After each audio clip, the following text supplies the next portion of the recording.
Waliochukuliwa na shetani lazima wanyang'anywe. Waliochukuliwa na shetani lazima warudishe.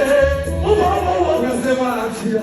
Sasa tunasema atambua, vita tutapigana, tujue haki zetu. Sasa tunasema tumeshatambua, vita tutapigana, tujue haki zetu. Tena usipende, lazima uachie. Tunatoka. Achia. Achia na Yesu. Achia. Uwai. Achia. Umukene. Achia.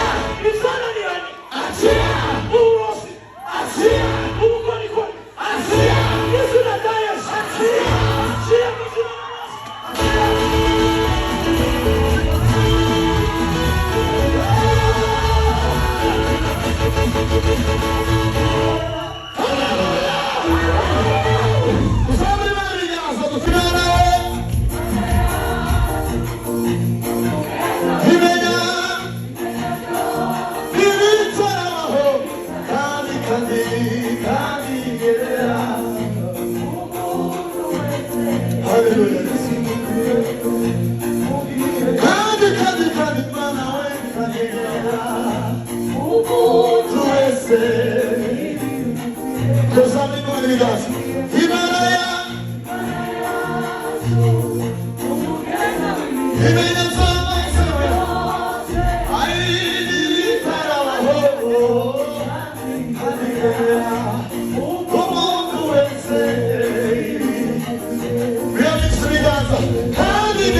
Como